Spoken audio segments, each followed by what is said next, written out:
Coucou, on continue sur nos révisions pour le brevet. Les résolutions d'équations. Donc là, on a une équation, on a bien un égal, et on nous demande de résoudre cette équation, c'est-à-dire de trouver la valeur de x. Alors, ce qu'on va faire, c'est que tout ce qui est en x, on va le basculer vers la gauche.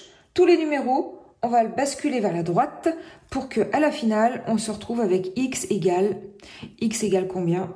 On verra. Je fais l'exercice en même temps que Noah. Je ne l'ai pas fait encore. Donc alors, on y va. Donc tout ce qui est nombre, on les met de l'autre côté. Donc là, j'ai 1 demi de x, je le laisse là. Ici, j'avais plus 4, du coup, je fais moins 4. Pourquoi? Parce que 4 moins 4, ça me fera 0. Donc ici, il n'y en aura plus. Donc je vais faire pareil de l'autre côté. Moins 4, d'accord? Moins 4 égale moins 4, on n'oublie pas. Donc, je calcule ce petit truc. Donc ici, hop, il n'y en a plus. Égale 3x moins 5 moins 4, ça nous fait moins 9. OK? Maintenant, le 3x ici. Je vais le passer de l'autre côté. Alors, ici, j'avais 1 demi de x. Alors, comment je vais faire pour le passer de l'autre côté? Donc là, j'ai ça. OK? Donc, je vais faire moins 3x. Parce que ici, j'aurai 3x moins 3x. T'es d'accord, j'en aurai plus. Mais du coup, attention, je fais pareil de l'autre côté. Si je fais moins 3x de ce côté-là, je fais moins 3x de ce côté-là. Moins 3x égale moins 3x. Donc, j'ai le droit. Maintenant, je vais calculer combien j'ai de x. Ici, donc, attention, révision des calculs sur les fractions, puisque là, j'ai 1 demi de x moins 3x. Soustraction. Soustraction de fractions. Il faut que je mette sous le même dénominateur. Ici, mon 3x, c'est comme si c'était sur 1. Donc, je vais tout mettre sur 2. Puisque mon dénominateur commun, ce sera 2. D'accord? Tu peux aller vérifier et réviser avec mes vidéos sur les fractions. Les additions ou les soustractions de fractions. Va voir dans mes playlists. Donc là, j'ai un moins. Hein.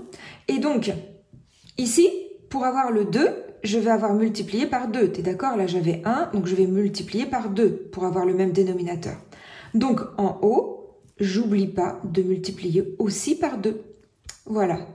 Et ici, donc j'ai moins 9. Donc, je te fais tout en détail. Hein.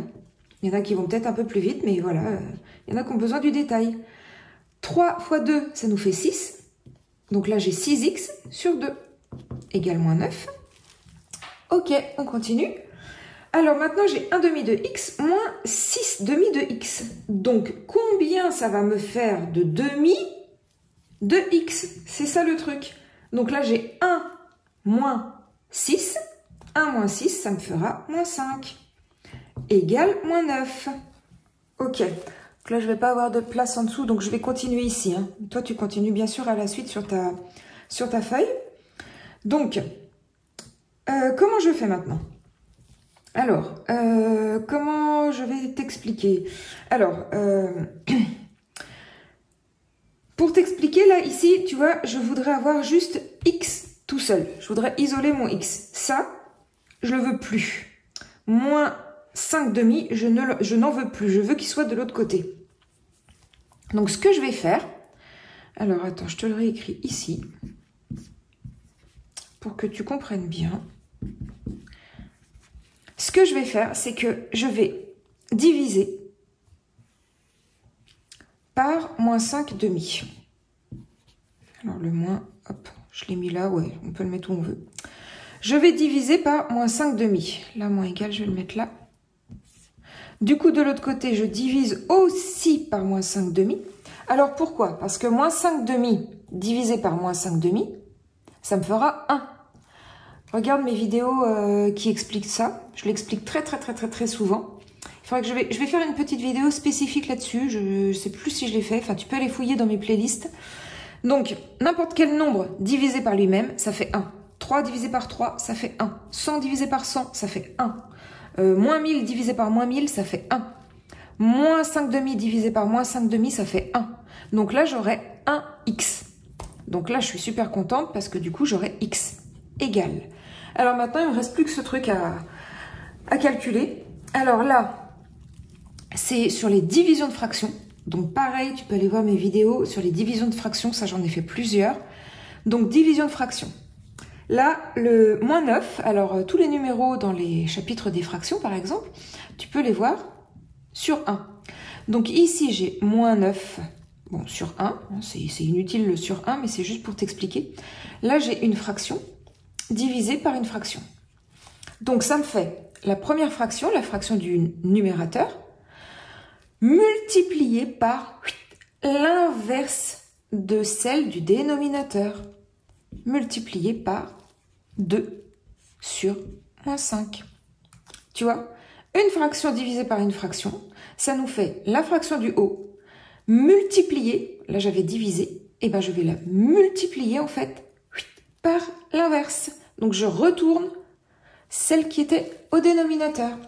Et maintenant, alors là, multiplication de fractions, on ne se prend pas la tête, il n'y a rien de plus facile. On multiplie en haut, on multiplie en bas. Moins 9 fois 2, ça nous fait moins 18. Moins 1 multiplié par moins 5, ça nous fait moins 5. Et maintenant, pour simplifier, moins par moins, ça fait plus. Donc, notre résultat, ce sera 18 cinquièmes. OK?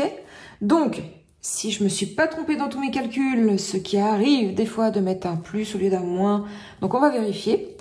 Je vais vérifier ça avant de publier ma vidéo. Donc, là, je suis en train de dire que j'ai résolu cette équation. Si je remplace x par la valeur 18 cinquièmes, ici, et que je calcule, eh ben j'aurai bien 1 demi fois 18 cinquièmes plus 4. Ça fera exactement le même résultat que 3 fois 18 cinquièmes moins 5. Voilà, j'espère que tu as compris. Dis-le moi. On continue dans nos résolutions d'équations avant de passer à d'autres calculs. Je vais faire aussi les résolutions d'équations produits, important en troisième, équation produit.